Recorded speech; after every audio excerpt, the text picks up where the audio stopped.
At Phoenix City Grill, we're always on the lookout for new and exciting flavors. One of the ways we do this is to go on different culinary tours.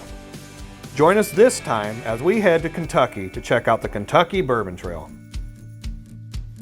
Today, we are visiting Loretto, Kentucky, which is home to the world-famous Maker's Mark Distillery. Fix you up. What's your name? Micah.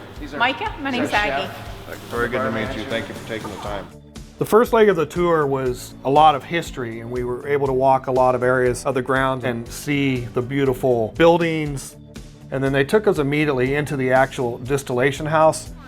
This is like the workhorse of the recipe. This is providing the bulk of the starch. So we're inside of the actual distillation house now. First process is the first distillation, which creates low wine. 7 generations. They take that and they distill it again, refines it a little bit more, and you get this high wine that they call. And this high wine is what they then put into the barrels to go to the aging process. What's really cool about it is we got to actually taste this high wine directly. It doesn't taste real strong with alcohol. How is it? So after we saw the distillation and tasted the high wine, then they took us into the actual mash house. Maker's Mark is a little unique compared to a lot of other bourbons because it's what they call a wheater or a wheated mash. And so instead of rye, it actually has red winter wheat in the mash with the normal corn and the malted barley. After we got done in the mash house, they brought us over to check out the labeling process. They make all their labels in-house by hand with a press that's from the late 1800s. It's kind of amazing. It's all done by hand, pretty crazy. So now we're heading over to the bottling line here at Maker's Mark.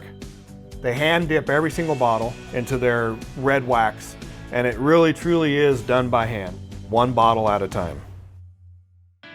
So we've come over from watching the bottles be hand dipped, and now we're actually sitting down and having a tasting. What I'm told is we're going to taste their signature Maker's Mark. We're going to taste the cask strength, which is just the Maker's Mark, but bottled at cask strength. We're doing a Maker's Mark 46. And then the last one that they're going to taste us on is the Maker's Mark Private Select.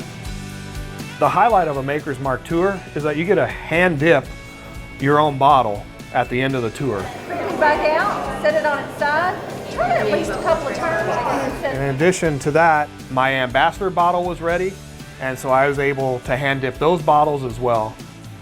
It was just a really cool, fun experience. Be able as a team to have a little bonding moment and dip our bottles. Hopefully they all stay sealed when we get back to the hotel tonight.